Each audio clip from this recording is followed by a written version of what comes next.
Hello friends, स्वागत है आपका Fairs Cloud learn to lead में। मैं हूं आपका दोस्त आशु और आज हम डिस्कस करेंगे बहुत ही इंपॉर्टेंट करंट अफेयर्स 18 और 19 जुलाई 2021 के, जिसमें से दो बेस्ट इमेजेस आप देख रहे हो। लेकिन आज हम बहुत इंपॉर्टेंट करंट अफेयर्स को डिस्कस करने जा रहे हैं, तो वीडियो को लास्ट तक देखिए। लेकिन आप हमारी एप्लीकेशन को डाउनलोड कर सकते हैं, उसका लिंक जो है वो डिस्क्रिप्शन बॉक्स में दिया हुआ है।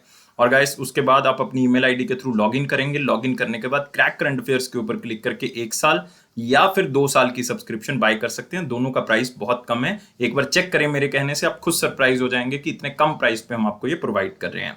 और दोस्तों, बहुत ही इंपॉर्टेंट है कि 90 से 95% तक वो करंट अफेयर कवर किया जा रहा है जो आपके एग्जाम में आपको मिलेगा। यही खासियत है अफेयर्स क्लाउड की। लेकिन ये करंट अफेयर किस तरह से कवर करेंगे? इसमें आपको डेली करंट अफेयर मिलेगा। डेली में 3 तरह के सेक्शंस होंगे। डिटेल करंट अफेयर होगा, क्वेश्चन एंड आंसर फॉर्मेट में करंट अफेयर होंगे, क्विज सेक्शन होगा जिसमें आप डेली क्विज जो है वो हमारी एप्लीकेशन के ऊपर अटेम्प्ट कर सकते हो। और साथ ही साथ वीकली करंट अफेयर्स मिलेंगे। वीकली में भी 3 सेक्शंस होंगे। डिटेल होगा, क्वेश्चन एंड आंसर फॉर्मेट में करंट अफेयर होंगे, और दोस्तों क्विज होगा जो कि आप हर हफ्ते हमारी एप्लीकेशन के ऊपर अटेम्प्ट कर सकते हो। मंथली सेक्शन होगा जो सबसे इंपॉर्टेंट है। 4 तरह की पीडीएफ्स आपको मिलेंगे। डिटेल करंट अफेयर मिलेंगे, क्वेश्चन एंड आंसर फॉर्मेट में करंट अफेयर्स मिलेंगे, बेस्ट 100 करंट अफेयर्स मिलेंगे, वो भी क्वेश्चन एंड आंसर फॉर्मेट में। और दोस्तों, एक पॉकेट पीडीएफ भी आपको मिलेगी जिसमें 2 लाइन या 3 लाइन में करंट अफेयर्स होंगे जिसको आप जल्दी जल्दी में रिवाइज कर सकते हो। दोस्तों, आपको बैंकिंग अवेयरनेस का सेक्शन मिलेगा जिसमें आपको स्पेशली बैंकिंग एस्पिरेंट्स को 2 चीजें मिलेंगी। एक तो डिटेल और क्वेश्चन एंड आंसर फॉर्मेट में current affairs only banking and economy का। एक होगा क्विज सेक्शन जो आप हमारी एप्लीकेशन के ऊपर मंथली बेसिस पे अटेम्प्ट कर सकते हो, वो भी बैंकिंग और इकोनॉमी से रिलेटेड होगा। अगर आप जितना भी पास्ट करंट अफेयर है वो एक ही पीडीएफ से रिवाइज करना चाहते हो तो आप एग्जाम पीडीएफ का यूज कर सकते हो। और दोस्तों, स्पेशल करंट अफेयर में आपको बजट और इकोनॉमिक सर्वे मिलेगा, डिटेल मिलेगी इसकी, और साथ ही साथ एक्सपेक्टेड क्वेश्चन एंड आंसर भी बताए जाएंगे जो एग्जामिनर आपसे पूछ सकता है। टॉपिक वाइज करंट अफेयर मिलेंगे, बहुत इंपॉर्टेंट है। 20 बहुत इंपॉर्टेंट टॉपिक्स को हम कवर कर रहे हैं, जैसे कि एक टॉपिक से रिलेटेड जितनी भी न्यूज होंगी वो आपको एक ही पीडीएफ के अंदर मिल जाएगी, तो आप अलग अलग टॉपिक की अलग अलग पीडीएफ यूज कर सकते हैं। अगर आप स्टेट एस्पिरेंट है, किसी स्टेट एग्जाम की तैयारी कर रहे हैं, तो हम हर स्टेट और यूनियन टेरिटरी के करंट अफेयर्स को कवर कर रहे हैं, तो आप वो भी फाइल जो है वो हमारी एप्लीकेशन के ऊपर डाउनलोड कर सकते हैं। मतलब हर तरह का करंट अफेयर आपको मिलेगा। सिर्फ काम क्या करना है, इस एप्लीकेशन को डाउनलोड करना है। कोई अलग अलग सब्सक्रिप्शन नहीं है, सिर्फ एक ही सब्सक्रिप्शन से आप सारी चीजें असेस कर सकते हो। ईमेल आईडी के थ्रू लॉगिन करें और क्रैक करंट अफेयर्स के ऊपर क्लिक करके 1 साल या फिर 2 साल की सब्सक्रिप्शन बाय कर सकते हैं। और दोस्तों, खास बात क्या है, जो बच्चे बिगनर हैं, जो पहली बार करंट अफेयर्स को पढ़ेंगे, जब स्टार्ट कर रहे हैं, तो 2 साल का उनके लिए बेस्ट बाय रहेगा। और 10% आपको एक्स्ट्रा डिस्काउंट भी मिलेगा अगर आप इस कोड का यूज करेंगे ASH10 का। और गाइस, अगर आपकी कोई क्वेरी है तो इस ईमेल आईडी और इस नंबर पे हमें संपर्क कर सकते हैं। तो स्टार्ट करते हैं 18 और 19 जुलाई 2021 का करंट अफेयर। लेकिन सारे बच्चों से रिक्वेस्ट करूंगा, वीडियो को लाइक करना है, शेयर करना है और साथ में चैनल को सब्सक्राइब करना है। इन्हीं तीनों चीजों से आप हमें मोटिवेट भी करोगे और साथ साथ हमें सपोर्ट भी करोगे। तो टेलीग्राम ग्रुप को ज्वाइन कर लें, लिंक डिस्क्रिप्शन बॉक्स में दिया हुआ है। और मोस्ट इंपॉर्टेंट क्वेश्चन के साथ हम आज का सेशन स्टार्ट कर रहे हैं। तो पहला क्वेश्चन है, which organisation proposed a plan to impose world first carbon border tax from 2026। देखो, बहुत ही इंपॉर्टेंट चीजें इस क्वेश्चन के अंदर। एक तो पूरे वर्ल्ड में ऐसा पहली बार लग रहा है कार्बन बॉर्डर टैक्स, इस वर्ड को याद कर लें, कार्बन बॉर्डर टैक्स। और लगेगा कब? अभी तो स्टार्ट नहीं हो रहा, 2026 में स्टार्ट होगा। कौन सी ऑर्गेनाइजेशन ने ये प्लान किया है कि हम इसको इंपोज करेंगे? और ये प्लान जो है वो दोस्तों किसका है? यूरोपियन यूनियन का है। यूरोपियन यूनियन की एक एग्जीक्यूटिव बॉडी है जिसको हम कहते हैं यूरोपियन कमीशन। तो आप यूरोपियन यूनियन भी कह सकते हैं, एग्जामिनर आपको यूरोपियन कमीशन भी कह सकता है। तो उन्होंने प्रपोज किया कि 2026 तक जो है वो हम ये टैक्स लगाएंगे। मतलब अगर कोई ऐसी गुड्स का आप एक्सपोर्ट या इंपोर्ट कर रहे हो, एक्सपोर्ट या इंपोर्ट कर रहे हो ऐसी चीजों का जिसके अंदर कार्बन यूज हो रहा है उन चीजों के अंदर, तो उसके ऊपर अलग से टैक्स लगा करेगा। तो ये मतलब बहुत बड़ी बात है। कार्बन एमिशन को कम करना है, टारगेट है यूरोपियन यूनियन के, अपने अलग से टारगेट्स हैं कि हमने कार्बन एमिशन को कम करना है, 55% तक कम कर देना है 1990 के कंपैरेटिव में। और कब तक करना है? ये 2030 तक। ध्यान से सुनो, 55% कार्बन एमिशन को कम करना है। कब? बेस ईयर कौन सा है? 1990 में जितना था उससे भी 55% कम कर देना है। और कौन से ईयर तक? 2030 तक। तो अगर इस तरह के टैक्स लगेंगे तो कार्बन का जो एक्सपोर्ट इंपोर्ट है वो क्या हो जाएगा? कम हो जाएगा। उन चीजों का जिसमें कार्बन यूज हो रहा है वो कम हो जाएगा और लोग जो है वो प्रोत्साहित होंगे इन्वायरमेंट फ्रेंडली चीजों की तरफ।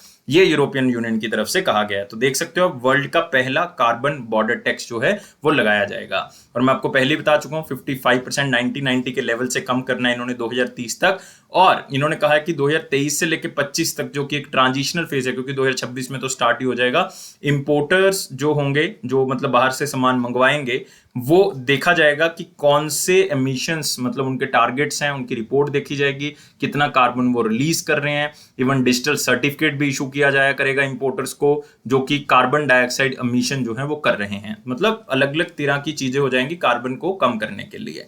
तो याद रखना है ऑर्गेनाइजेशन यूरोपियन यूनियन। अगर आपको एग्जैक्ट पूछ लें तो यूरोपियन कमीशन भी आंसर आ सकता है। यूरोपियन कमीशन जो है वो एग्जीक्यूटिव ब्रांच है यूरोपियन यूनियन की, याद रखना आपने। और इसका हेडक्वार्टर कहां पे दोस्तों यूरोपियन यूनियन का? ब्रसल के अंदर है। ब्रसल मतलब कौन सी कंट्री की बात कर रहा हूं? बेल्जियम की बात कर रहा हूं। और ये बात एनसीईआरटी में भी लिखी हुई है, याद रखना है। एनसीईआरटी सबसे इंपॉर्टेंट है, अगर उसको पढ़ लेते हो तो आपका बेसिक क्लियर हो जाता है। नेक्स्ट क्वेश्चन के ऊपर आते हैं। Which organization from India won United Nation Development Program Equator Prize 2021? देखो इसमें कीवर्ड जो है वो बहुत सिंपल आ गया। सिंपल क्या आ गया? Equator Prize 2021। तो आपको पता है इक्वेटर मतलब हम बात कर रहे हैं, अगर ये मैं अर्थ ले लेता हूं तो ये है इक्वेटर। तो इसका मतलब इक्वेटर प्राइस। तो यूनाइटेड नेशन डेवलपमेंट प्रोग्राम ने ये नाम रखा है इस प्राइस का। और ये इंडिया की तरफ से, वैसे तो ये 10 ऑर्गेनाइजेशंस को मिला है, लेकिन इंडिया में से 2 ऑर्गेनाइजेशंस को मिला है। 2 का मतलब तो ऑप्शन तो बोथ ए एंड बी होगा। एक आपके पास क्या होगा? आदिमलाई प्रोड्यूसर, और एक आपके पास क्या होगा? एक आपके पास होगा स्नेहा कुंज ट्रस्ट। तो दोनों आंसर होगा। ध्यान से एक बार पढ़ ले, मेरे ख्याल से पढ़ लोगे तो याद रहेगा और कभी भी जो है वो इसको नहीं भूलोगे। और ये जो 10 ऑर्गेनाइजेशंस दोस्तों सिलेक्ट की गई, 126 कंट्रीज में से सिलेक्ट की गई, 126 नेशंस में से यूनाइटेड नेशन डेवलपमेंट प्रोग्राम की तरफ से सिलेक्ट की गई हैं। और हर प्राइस जो है वो $10,000 का है, $10,000 का। और दोस्तों यूनाइटेड नेशन जनरल असेंबली की जो मीटिंग्स होंगी 2021 में, और आप कह सकते हो कि United nation food system summits होंगी, या नेचर फॉर लाइफ हब की मीटिंग्स होंगी, वो सारी की सारी ये ऑर्गेनाइजेशंस अटेंड कर सकती हैं। और आपने याद रखना है यहाँ पे अन्नामलाई प्रोड्यूसर्स के बारे में। अन्नामलाई प्रोड्यूसर जो है वो एक 1700 मेंबर्स की कोऑपरेटिव है। क्या है? 1700 मेंबर्स का एक ग्रुप है जो कि मैनेज करता है कि जो इंडिजीनियस पीपल हैं Nilgiri biosphere reserve, Nilgiri biosphere reserve southern India के अंदर, मैं एक स्टेट का नाम नहीं लूंगा क्योंकि नीलगिरी बायोस्फीयर रिजर्व 3 स्टेट्स को टच कर रहा है, तमिलनाडु, कर्नाटका और केरला को टच करता है। तो साउथ इंडिया में जो नीलगिरी बायोस्फीयर रिजर्व है, उसमें जो इंडिजीनियसली पीपल है जो वहीं पे रहते हैं और पूरा का पूरा उसी के ऊपर डिपेंड करते हैं, तो उनका एक ऑर्गेनाइजेशन बनाया हुआ है जिसको हम क्या कहते हैं? अन्नामलाई प्रोड्यूसर। और दूसरा है आपके पास स्नेहा कुंज ट्रस्ट। स्नेहा कुंज ट्रस्ट दोस्तों वेस्टर्न घाट्स का, वैसे ये कर्नाटका का है, और इनका ये क्या काम करते हैं? ये जो वेटलैंड्स हैं उसको या कोस्टल एरिया को क्या करते हैं? प्रिवेंट करते हैं। और वेस्टर्न घाट्स में ये काम करते हैं, मतलब रिस्टोर करते हैं पूरी की पूरी कम्युनिटी बेस्ड कोस्टल एरिया को। तो याद रखना है दोनों चीजें। 2 ऑर्गेनाइजेशन कौन कौन सी? आदिमलाई प्रोड्यूसर कंपनी और एक स्नेहा कुंज ट्रस्ट, और दोनों को United Nation Development Equator Prize मिला है। अब यहाँ पे क्वेश्चन आ जाता है कि क्यों मिला है। मैं पहले बता चुका हूं, for their exceptional achievement in show casing local innovative nature based solution for tackling biodiversity. जो बायोडाइवर्सिटी को कंजर्व करके रखते हैं उनके लिए ये प्राइज दिया जाता है। बायोडाइवर्सिटी को लॉस जो होने से बचाते हैं, क्लाइमेट चेंज के ऊपर ध्यान देते हैं और अपने लोकल डेवलपमेंट गोल्स के ऊपर टारगेट रखते हैं, तो उनको $10,000 जो है वो राशि दी जाएगी। और इक्वेटर प्राइज जो है वो Equator Initiative within the United Nation Development Programme की तरफ से दिया जाता है। बाई इनली ये अवार्ड दिया जाता है, मतलब 2 साल में एक बार ये अवार्ड दिया जाता है। और किनको दिया जाता है? जो हम कह सकते हैं बायोडाइवर्सिटी को कंजर्व करके रखते हैं, सस्टेनेबल यूज करते हैं बायोडाइवर्सिटी का, और पॉवर्टी को कम होने से बचाते हैं। तो मतलब आप कह सकते हो कि सोशल वेलफेयर का काम करते हैं। तो यहाँ पे इंपॉर्टेंट क्या है? Equator Prize. और आदिमलाई प्रोड्यूसर जो है वो नीलगिरी बायोस्फीयर रिजर्व का है, और स्नेह कुंज ट्रस्ट जो है वो कर्नाटका बेस्ड एक आप कह सकते हो ऑर्गेनाइजेशन है। दोनों याद रखेंगे, अगले क्वेश्चन के ऊपर बढ़ेंगे। लेकिन यहाँ पे यूनाइटेड नेशन डेवलपमेंट प्रोग्राम के बारे में याद रखियो, यूएनडीपी का जो हेडक्वार्टर है वो कहाँ पे है? न्यूयॉर्क में है। और दोस्तों एक बात और याद रखनी है, यूएनडीपी एक बहुत ही इंपॉर्टेंट रिपोर्ट पब्लिश करता है जिसका नाम क्या है? HDI report. और इंडिया का इस साल का रैंक कौन सा था? 131st। याद रखोगे, जो जो इंपॉर्टेंट चीजें वो जरूर याद रखनी है। Which is the first continent in the world to have complete digital land use data? पूरे कॉन्टिनेंट का, जो भी उस कॉन्टिनेंट के अंदर कंट्रीज हैं, उसका पूरा जो डाटा है लैंड यूज डाटा, वो डिजिटल रिकॉर्ड उन्होंने बना लिया उस कॉन्टिनेंट ने। और यहाँ पे हम कॉन्टिनेंट की बात करें, कंट्री की बात जो है वो नहीं हो रही है। और दोस्तों आपने याद रखना है ये कॉन्टिनेंट कौन सा है, अफ्रीकन कॉन्टिनेंट की बात कर रहे हैं, अफ्रीका की दोस्तों बात हो रही है। और under the Africa open deal initiative, याद रखना है दोस्तों, डील का मतलब क्या है, data for environment agriculture and land initiative. ईल मतलब environment agriculture and land initiative, D का मतलब क्या है, डाटा, सिंपल है। और इसके तहत क्या हुआ है, complete collection accurate data comprehensive digital land use data collect किया गया पूरे अफ्रीकन कॉन्टिनेंट का।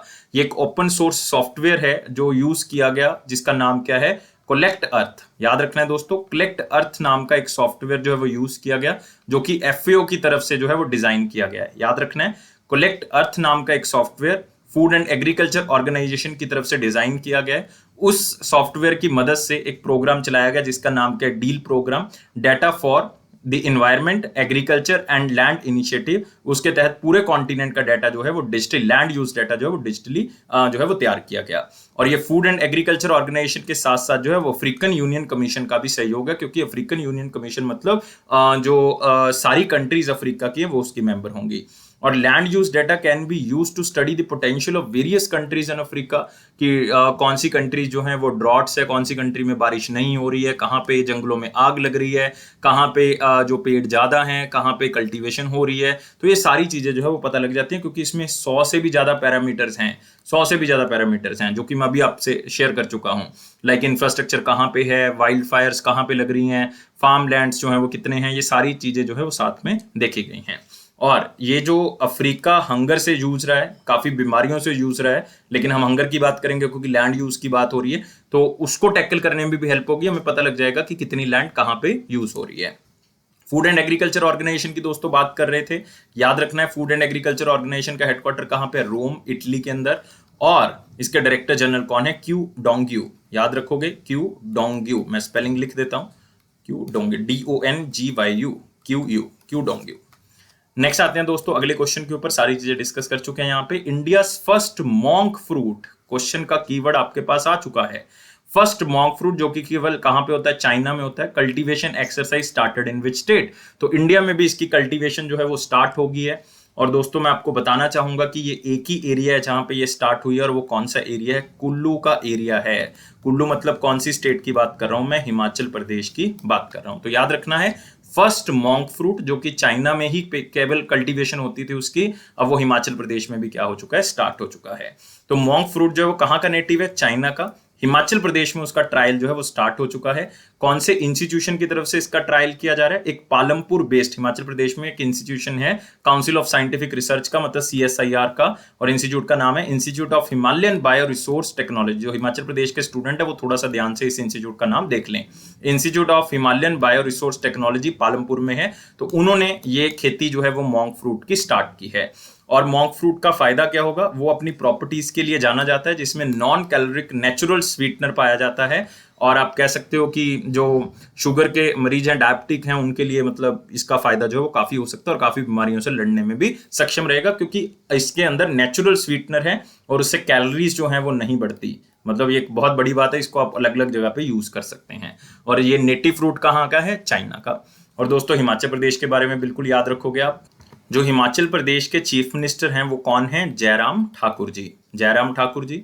और जो गवर्नर हैं हिमाचल प्रदेश के वो रिसेंटली अपॉइंट किए गए दोस्तों। पहले तो कौन थे, बंडारू दत्तात्रेय जी, लेकिन वो कहां पे लगा दिए गए बंडारू दत्तात्रेय जी, वो लगा दिए गए हैं हरियाणा के। और अब इनके गवर्नर नए आए हैं, कौन है, राजेंद्र विश्वनाथन आर्लेकर। तो याद रखना है, राजेंद्र विश्वनाथन आर्लेकर, चाहे ओनली राजेंद्र विश्वनाथन भी याद रख सकते हैं। और यहाँ पे दोस्तों बहुत ही इंपॉर्टेंट नेशनल पार्क्स आपको मिलेंगे, कौन कौन से, ग्रेट हिमालयन नेशनल पार्क मिलेगा, इंदर किला नेशनल पार्क मिल जाएगा यहाँ पे, यहीं पे आपको खीर गंगा नेशनल पार्क मिल जाएगा, Kheer Ganga national park, Pin valley national park मिल जाएगा। तो ये नेशनल पार्क याद रखने हैं, great Himalayan, Inder Kila, Kheer Ganga and Pin valley national park. और एक आप और भी देख सकते हो, यहाँ पे एक और मिल जाएगा, कई बार कंफ्यूज हो जाते हो, यहाँ पे मिलेगा आपको सिमसलबारा, सिमसलबारा, सिमबलबारा, नॉट सलबारा, सिमबलबारा, सिमबलबारा नेशनल पार्क भी आपको कहां पे मिलेगा, हिमाचल। एक नया नेशनल पार्क कवर कर रहा हूं आज, याद रखना है, सिमबलबारा नेशनल पार्क कहां पे है, हिमाचल प्रदेश में। अगले क्वेश्चन के ऊपर आते हैं दोस्तों। Who is appointed as the chairman of Internet and Mobile Association of India. एक स्टैटिक क्वेश्चन करने जा रहे हैं। स्टैटिक का मतलब सिर्फ क्वेश्चन को स्लाइड से ही याद रखना है और कुछ इसमें याद नहीं रखना कि जो internet and Mobile Association of India है उसने किसको अपॉइंट किया है एज ए चेयरमैन। तो सिर्फ नाम याद कर लें। नाम क्या है उनका? संजय गुप्ता जी। कौन है संजय गुप्ता जी? पता होना चाहिए थोड़ा सा, ताकि आपको क्वेश्चन याद रखें। जो हमारा गूगल इंडिया प्लेटफॉर्म है, गूगल इंडिया के जो वाइस प्रेसिडेंट और मैनेजिंग डायरेक्टर हैं, वाइस प्रेसिडेंट और मैनेजिंग डायरेक्टर संजय गुप्ता जी, उनको बनाया गया है internet and Mobile Association of India का चेयरमैन।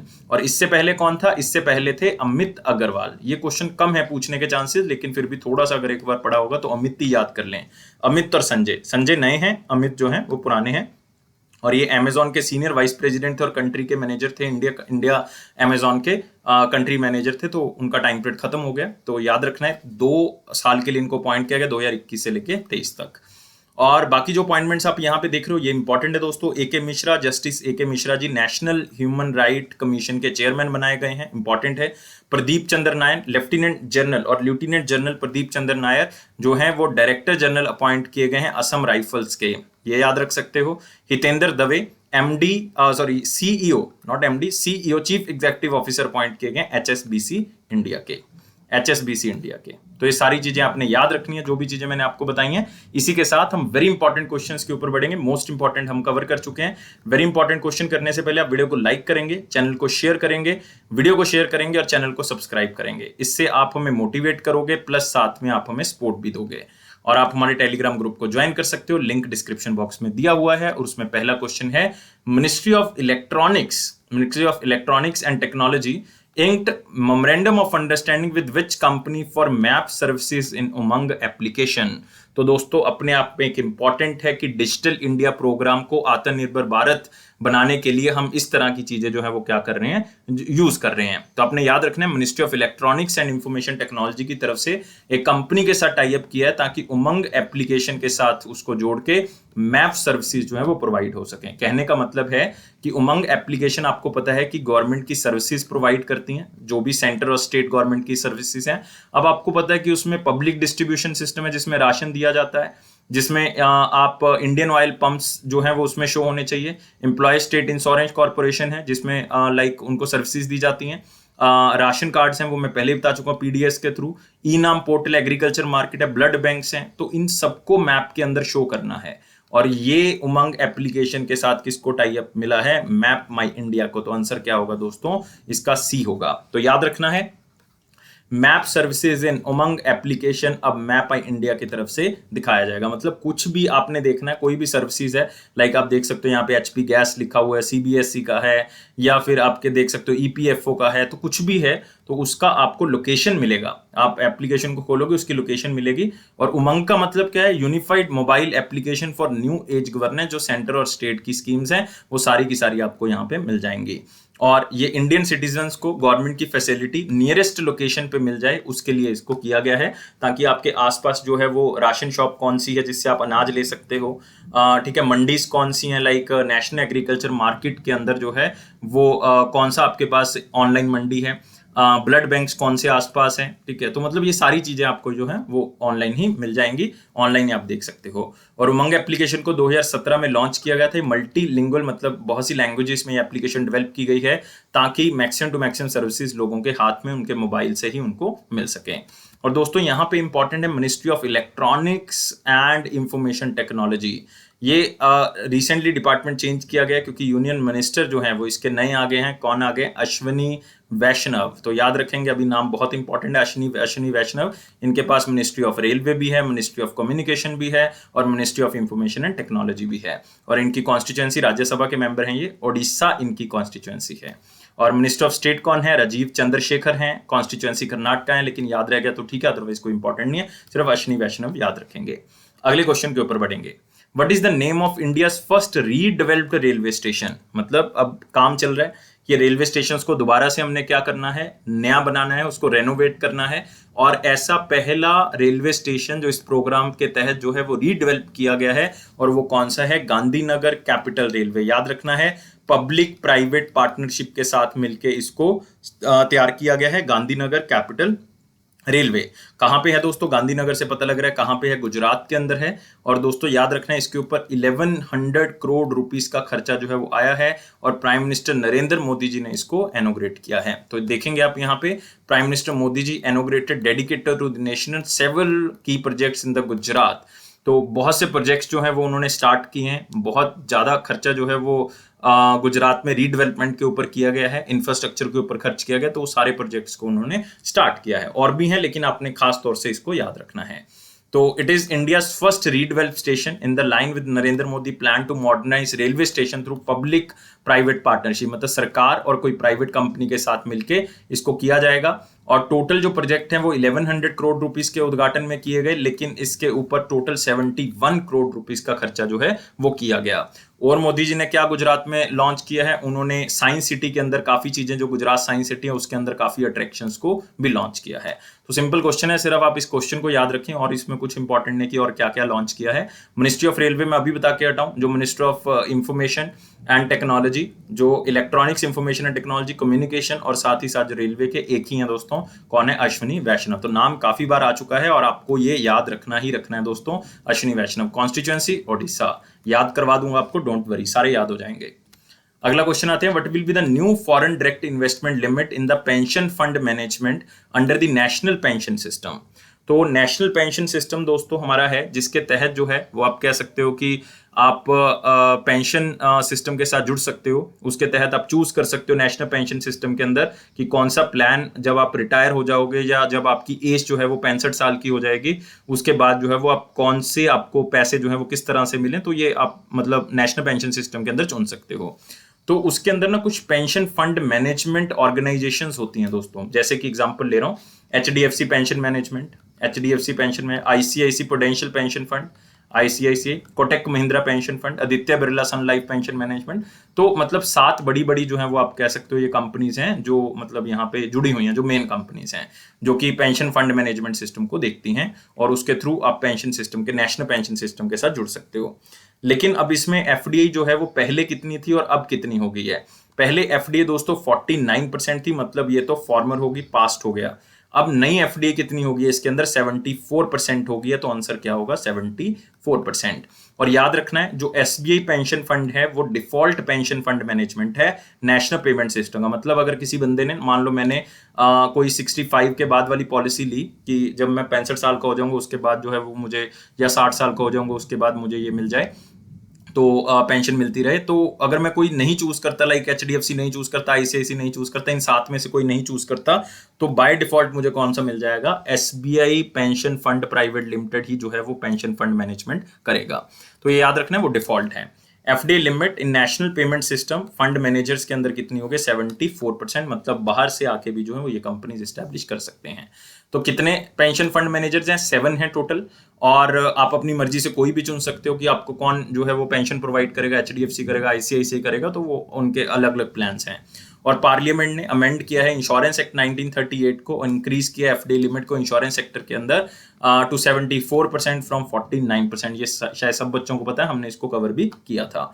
और रिसेंटली दोस्तों एक बात और आपने याद रखनी है कि जो हमारा pension fund regulatory and development authority है, उसने रिसेंटली कहा है कि मैक्सिमम एज एंट्री की जो होगी वो नेशनल पेंशन सिस्टम के अंदर, पहले तो 65 थी, मतलब मैं अब 70 साल तक भी जो है वो आप एंटर कर सकते हो, टू 70 ईयर्स फ्रॉम 65 ईयर्स। और उन्होंने कहा है कि जो 60 के बाद ज्वाइन करेगा उनकी जो मैक्सिमम एज है हम 75 भी कर देंगे। अभी 70 साल है, हम मैक्सिमम टू मैक्सिमम कितनी कर देंगे? 75 कर देंगे। तो ये अभी लाइक प्लान है कि ये चेंज होगा, तो हो ही जाएगा, मतलब क्योंकि ये पेंशन फंड और रेगुलेटरी डेवलपमेंट अथॉरिटी ने कह दिया है। तो सिंपल सी चीजें याद रखनी है इस क्वेश्चन के अंदर कि एफडीआई कितनी कर दी इंश्योरेंस सेक्टर के अंदर? 74% है, और 49% से नेशनल पेंशन सिस्टम के अंदर कर दिया गया उसको। नेक्स्ट आते हैं, book titled a Kashmiri century portrait of a society in flux authored by हुम।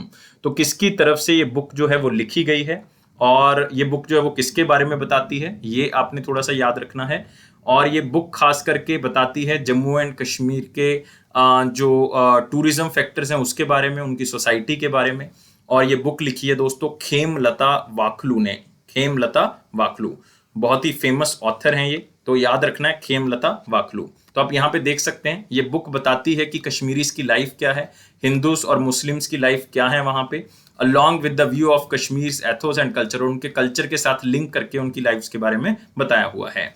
और खेमलता वाकलू जी ने सर्व किया है as a member of Jammu and Kashmir legislative assembly 12 साल तक, मतलब आप कह सकते हो कि 12 साल तक वो एज ए एमएलए रही हैं खेमलता जी, और वो जम्मू कश्मीर कॉन्स्टिट्यूएंसी से रही हैं, और आज भी वो सीनियर एडवाइजर हैं जम्मू एंड कश्मीर कांग्रेस कमेटी की। तो याद रख सकते हो, सिर्फ नाम खेमलता चाहे ओनली याद रख लें और बुक का नाम याद कर लें, कश्मीरी सेंचुरी। अगले क्वेश्चन के ऊपर बढ़ेंगे। अगला क्वेश्चन है हमारे पास, which country will create a new diplomatic group with Afghanistan to promote the Afghan peace process.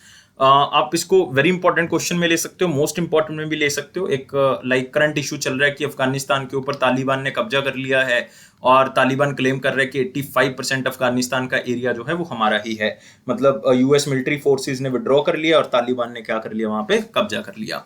तो अब यूनाइटेड स्टेट्स ऑफ अमेरिका की तरफ से कहा जा रहा है कि हम वहां पे पीस को प्रमोट करेंगे। पहले तो अपनी जो आप कह सकते हो कि सिक्योरिटी है उसको वापस ले लिया कि इंटरनल मैटर्स हम दखलंदाजी नहीं करेंगे, लेकिन अब वो कह रहा है कि हम बाकी नेबरिंग कंट्रीज के साथ मिलके जो है वो बेसिकली क्या करेंगे, हम वहां पे पीस को प्रमोट करेंगे। कौन कौन सी कंट्रीज का फिलहाल जिक्र हुआ है और एक नया डिप्लोमेटिक ग्रुप बनाने की कोशिश की जा रही है दोस्तों, क्वाड ग्रुप बनाने की कोशिश की जा रही है, जिसमें एक यूनाइटेड स्टेट्स ऑफ अमेरिका होगा, पाकिस्तान होगा, उज्बेकिस्तान होगा, और एक हमारे पास अफगानिस्तान तो होगा ही होगा। तो ये चारों कंट्रीज आपस में मिलकर एक पीस जो है वो अफगान में डेवलप करने की कोशिश हो रही है। तो आंसर क्या होगा, ऑल ऑफ दीस होगा। मान लो अगर मैं कहूं कि ये हमारे पास अफगानिस्तान है, तो इसके ऊपर आपको यहां पे जो है वो क्या मिलेगा, उज्बेकिस्तान मिलेगा, यहां पे आपको क्या मिलेगा, पाकिस्तान। इवन बाकी कंट्रीज को भी इन्होंने कहा है कि जो आसपास की कंट्रीज है वो भी आए और अफगानिस्तान में पीस प्रमोट करने के प्रोसेस में अपना योगदान दें। और आप यहां पे देख सकते हो, ये है दोस्तों अफगानिस्तान, ये आप नीचे देख रहे हो पाकिस्तान, निचली सारी बाउंड्री जो है वो पाकिस्तान के साथ टच हो रही है, ये उज्बेकिस्तान के साथ अपर पोर्शन जो है टच हो रहा है। इन्होंने और कंट्रीज के साथ भी कहा है कि आप आए और पीस प्रोसेस, स्टेबिलिटी और ट्रेड करें इस रीजन के अंदर, ताकि हम मैक्सिमम टू मैक्सिमम इसको स्टेबल बना सकें।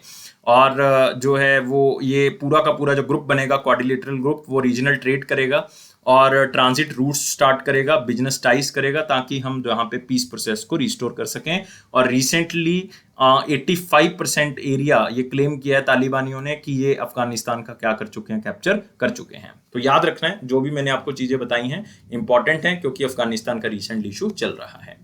अगले क्वेश्चन के ऊपर आते हैं, which bank signed MOU with NABARD, national bank for agriculture and rural development, to improve priority sector lending in Maharashtra. केवल एक ही स्टेट की बात कर रहे हैं, एग्जामिनर आपको क्वेश्चन के अंदर स्टेट भी पूछ सकता है, तो आपने स्टेट को भी थोड़ा सा याद रखना है। महाराष्ट्र की बात करें, प्रायोरिटी सेक्टर लैंडिंग का मतलब है, अगर मैं बात करूंगा तो इसमें लाइक सेल्फ हेल्प ग्रुप्स को लोन देना, रूरल आर्टिजन्स को लोन देना, वीवर्स को लोन देना, आप कह सकते हो जो बिलो पॉवर्टी लाइन है उसको लोन प्रोवाइड करना, फार्मर प्रोड्यूसर ऑर्गेनाइजेशन को लोन प्रोवाइड करना।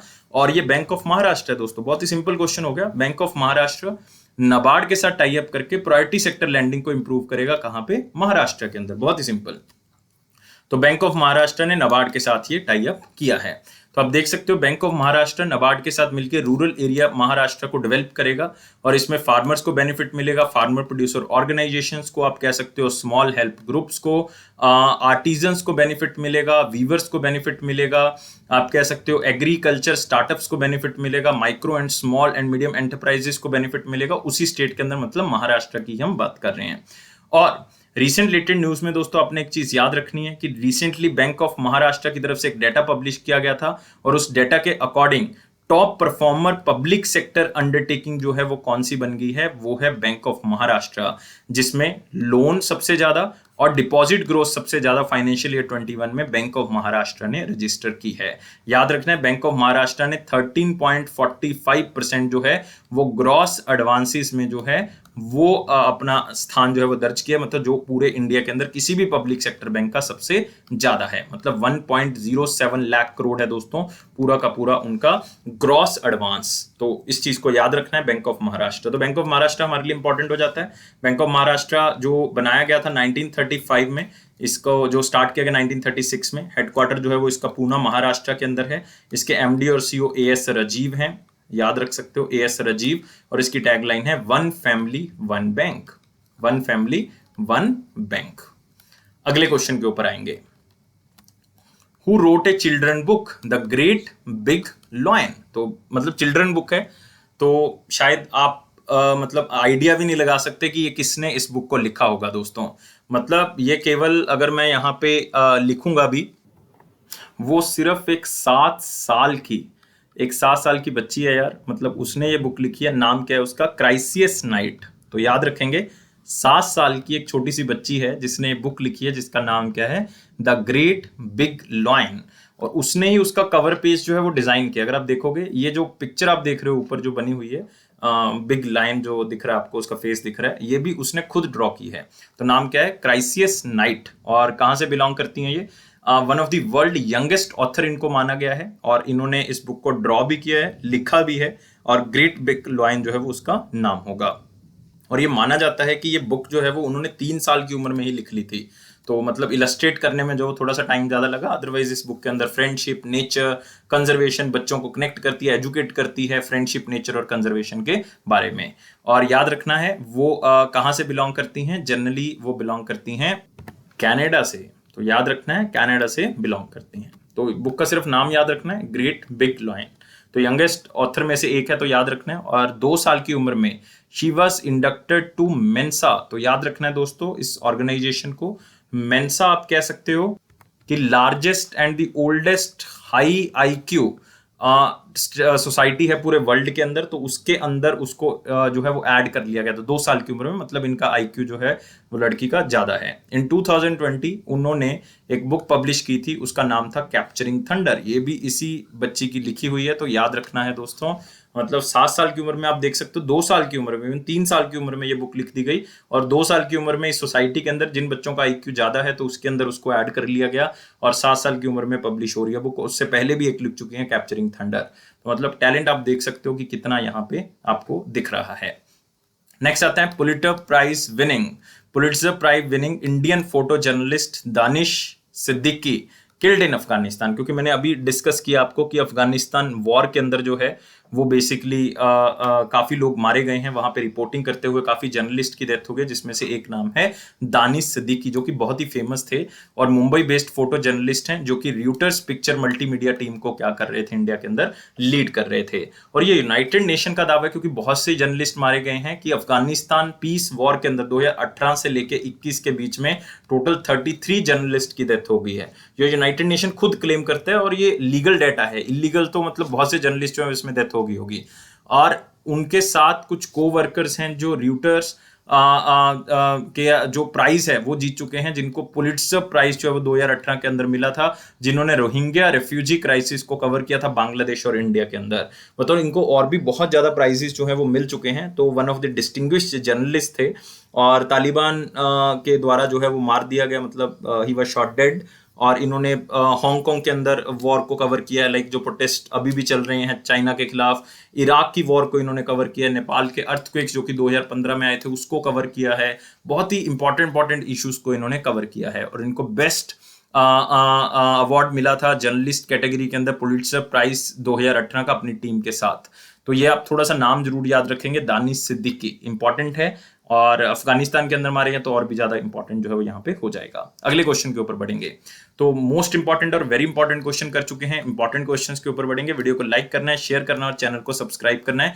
इन्हीं 3 चीजों से आप हमें मोटिवेट भी करोगे, आप हमें सपोर्ट भी प्रोवाइड करोगे। टेलीग्राम ग्रुप को ज्वाइन कर लें, डिस्क्रिप्शन बॉक्स में लिंक दिया हुआ है। Day of international criminal justice is annually observed across the globe on which day. ये दिन जो है वो दोस्तों कब मनाया जाता है, ये आपने मुझे बताना है। सिंपल है, इंटरनेशनल क्रिमिनल जस्टिस डे कब मनाया जाता है? ये 17 जुलाई को जो है वो हर साल ऑब्जर्व किया जाता है। ये आईसीसी इंटरनेशनल क्रिमिनल कोर्ट की तरफ से जो है वो इसको मनाया जाता है, और ये एफर्ट्स जो मॉडर्न जस्टिस है अगेंस्ट इंटरनेशनल क्रिमिनल एक्ट्स के खिलाफ, उसको जो है वो क्या करता है, सल्यूट करता है, उसको रिकॉग्नाइज करता है, और पूरे वर्ल्ड में पीस और सिक्योरिटी को प्रमोट करता है। याद रखना है, इंटरनेशनल क्रिमिनल जस्टिस और इंटरनेशनल क्रिमिनल कोर्ट की तरफ से इसको जो है वो मान्यता प्रदान की गई है। और याद रखना है, इंटरनेशनल क्रिमिनल कोर्ट का जो हेडक्वार्टर है वो कहां पे है? हेग के अंदर है, नीदरलैंड्स के अंदर है। इसको भी आप थोड़ा सा याद रखेंगे।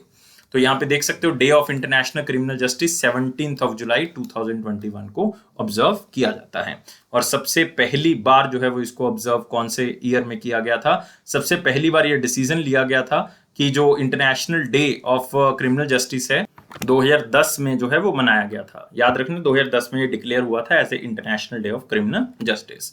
नेक्स्ट आते हैं दोस्तों वन लाइनर इंपॉर्टेंट पॉइंट्स के ऊपर। कलर को चेंज कर लेते हैं और यहाँ पे है Indian navy receives first batch of MH-60R helicopters from US navy. तो इस क्वेश्चन में मैं ये नहीं कहूंगा कि बहुत ज्यादा इंपॉर्टेंट है, सिर्फ इसको इतना ही याद रखना है कि आपको ये पता हो कि ये जो हेलीकॉप्टर्स हैं वो कहाँ से लिए गए हैं, या आपको ये पता होना चाहिए कि कौन सी कंट्री से हमने जो है वो इनको जो है वो बाय किया है। तो आपको अगर ये पता है तो इसका मतलब आप आंसर को कवर कर लोगे। तो आंसर यहाँ पे क्या होगा, यूनाइटेड स्टेट्स ऑफ अमेरिका। और आप थोड़ा सा यहाँ पे नॉलेज और गेन कर सकते हैं कि 2 MH-60R हेलीकॉप्टर्स आ चुके हैं। टोटल इंडिया ने कितने का ऑर्डर दिया हुआ है, 24 का ऑर्डर जो है वो यूएस गवर्नमेंट के साथ उन्होंने एग्रीमेंट किया था। 2.4 बिलियन USD डॉलर का ये एग्रीमेंट था। तो याद रखना है जितनी भी चीजें मैंने आपको बताई हैं। Next, BrahMos extended range version phase during test firing off the coast of Odisha. तो दोस्तों हम ब्रह्मपुत्र और मॉस्को मतलब ब्राह्मोस मिसाइल का टेस्ट कर रहे थे, लेकिन दोस्तों वो फेल हो गया। मतलब आप कह सकते हो कि उसका जो ओडिशा कोस्ट पे हम टेस्ट कर रहे थे वो क्या हो गया, यहाँ पे फेल हो गया। और इसकी हिटिंग कैपेसिटी जो है वो मतलब 450 आप कह सकते हो किलोमीटर करने की कोशिश थी। ऑलरेडी इसकी कैपेसिटी जो है वो अप टू रेंज 290 किलोमीटर है, बट इस वर्जन के अंदर इसको एक्सटेंड किया जा रहा था 450 किलोमीटर तक, अदरवाइज 290 किलोमीटर थी, लेकिन वो फेल हो गया। जैसे ही टेक ऑफ हुआ उसके कुछ टाइम पीरियड के बाद ये क्या हो गया, फेल हो गया। लेकिन याद रखना है ब्राह्मोस सुपर क्रूज मिसाइल जो है वो ज्वाइंट वेंचर है किसका, रशिया और इंडिया का। इंडिया की तरफ से कौन सी ऑर्गेनाइजेशन है, DRDO है, defence research and development organisation है। तो ये 2 रिवर्स के नाम है, ब्रह्मपुत्र और मॉस्को, मतलब मॉस्को रशिया, ब्रह्मपुत्र मतलब इंडिया। तो इस तरह से आपने याद रखना है। और बेसिकली उसको मॉस्को भी कह सकते हो, मोस्कवा भी कह सकते हो, मोस्कवा, मोस्कवा KVA। तो मतलब ये 2 रिवर्स हैं तो उसके नाम से रखा गया है। Next, Reliance retail acquired 40.95% stake in Just Dial for 3947 crore. सिर्फ इसमें एक ही चीज दोस्तों आपने याद रखनी है कि रिलायंस रिटेल ने जस्ट डायल, जिसके ऊपर आप कॉन्टेक्ट नंबर्स देखते हो किसी भी जगह के, तो वो अक्वायर कर लिया है। उसका ऑलमोस्ट 41% शेयर जो है वो क्या कर लिया है, अक्वायर कर लिया है। तो ये आपने थोड़ा सा याद रखना है, सिर्फ कंपनी का नाम और किसने अक्वायर किया ये याद रख सकते हो। मतलब justdial.com, अगर आपको नहीं भी पता तो मेरे ख्याल से सारे बच्चों को पता होगा, तो उसको अक्वायर किया है। Next, covid pushed over 120 million people into the extreme poverty. ये दोस्तों इकोनॉमिक एंड सोशल जो काउंसिल है हमारे पास, उसकी तरफ से ये डाटा दिया गया है कि इतने लोग ड्यू टू कोविड-19 जो हैं वो आप कह सकते हो कि पॉवर्टी की तरफ चले गए, एक्सट्रीम पॉवर्टी, जिनको खाने के लिए भी जो है वो कुछ भी नहीं मिल रहा, और इतने ज्यादा लोग पॉवर्टी के अंदर चले गए। तो एग्जैक्ट डाटा अपने याद नहीं रखना, ये सिर्फ एक सर्वे है किसका, ये एक ऑर्गेनाइजेशन है जिसको हम क्या कहते हैं, economic, United Nations economic and social council. इसका हेडक्वार्टर आपको कहां पे मिलेगा, न्यूयॉर्क के अंदर मिलेगा, यूनाइटेड स्टेट्स ऑफ अमेरिका। 1945 में इसको स्टैब्लिश किया गया था। Next, CESL partner with WRI India to build strategy for renewable energy sector. आपको पता है कि यार रिन्यूएबल एनर्जी सेक्टर के ऊपर बहुत बड़ा काम हो रहा है, क्योंकि 2030 तक जो है वो हमारे बहुत से टारगेट हैं। लाइक हमने 450 गीगावाट को अचीव करना है रिन्यूएबल एनर्जी के अंदर 2030 तक, 175 गीगावाट तक अचीव करना है 2022 तक, जो कि आने ही वाला है। और इस लक्ष्य तक पहुंचना जो है वो थोड़ा सा मुश्किल लग रहा है, लेकिन हमने ये टारगेट रखे हुए हैं। तो 2 ऑर्गेनाइजेशंस, एक है कन्वर्जेंस एनर्जी सर्विसेज लिमिटेड, इन्होंने WRI इंडिया मतलब वर्ल्ड रिसोर्सेज इंस्टीट्यूट इंडिया के साथ टाई अप किया है, ताकि हम रिन्यूएबल एनर्जी सेक्टर में मिलके काम करेंगे। इसमें हम बिजनेस मॉडल्स बनाएंगे, स्टेट गवर्नमेंट्स को बताएंगे कि किस तरह से रिन्यूएबल एनर्जी का यूज हो सकता है, टारगेट्स रखेंगे, बैटरी स्टोरेज कैपेसिटीज के ऊपर फोकस किया जाएगा ताकि हम कार्बन न्यूट्रलिटी लेके आ सके, क्योंकि 2050 तक ऑलमोस्ट हर कंट्री का लक्ष्य बन चुका है कि हमने कार्बन न्यूट्रल कंट्री जो है वो बन जाना है। और वर्ल्ड रिसोर्स इंस्टीट्यूट इंडिया जो है वो कहां पे है, ये मुंबई महाराष्ट्र के अंदर, और convergence energy services limited under ministry of power आता है ये, और इसका हेडक्वार्टर कहां पे मिलेगा, new Delhi. Next, RK Singh ji inaugurated new initiative for the energy efficiency in building sector.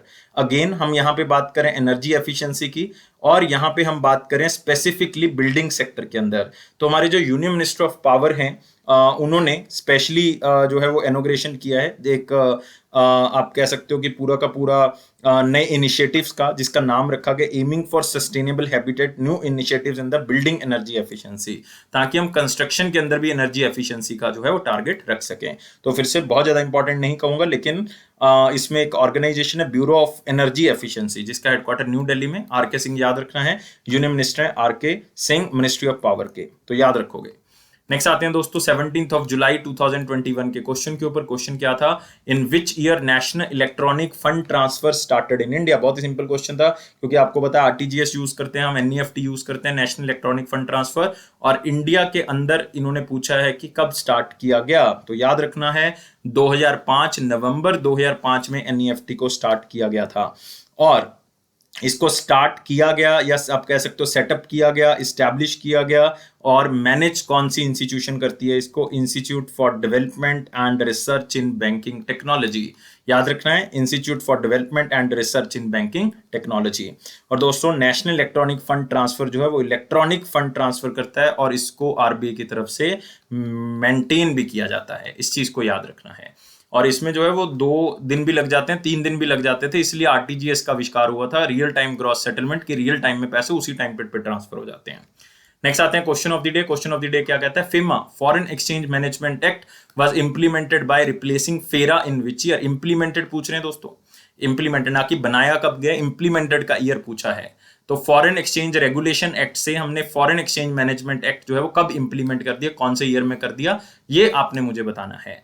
तो आप मुझे आंसर कमेंट बॉक्स में बताएंगे। सिंपल आंसर है, लाइक प्रोवाइड करना है, साथ ही साथ चैनल को सब्सक्राइब कर देना है, और साथ ही साथ वीडियो को शेयर करना है। इन तीनों चीजों से मोटिवेशन प्लस सपोर्ट दोनों चीजें आप हमें प्रोवाइड करोगे। और चैनल को पूरी तरह से जानने के लिए, मतलब आप कह सकते हो पूरी तरह से नोटिफिकेशंस आपको मिल जाएं, उसके लिए बेल बटन को प्रेस करें, और साथ ही साथ जो है वो टेलीग्राम चैनल को ज्वाइन कर लें, ताकि ऑफिशियल नोटिफिकेशंस मिलती रहें। अफेयर्स क्लाउड का प्रॉमिस है कि ये आपके कॉन्फिडेंस को जरूर बूस्ट करेगा। इसी तरह से वीडियोस को देखते रहें। और दोस्तों किसी भी चीज को लाइफ के अंदर सीरियस नहीं लेना, आपने बहुत ज्यादा सीरियस लेके काम नहीं करेंगे। खुश रहेंगे, खुश रहोगे तो हमेशा जो है वो चीजें अच्छी लगेंगी और जल्दी भी समझ में आएंगी। Thank you guys, take care and bye bye.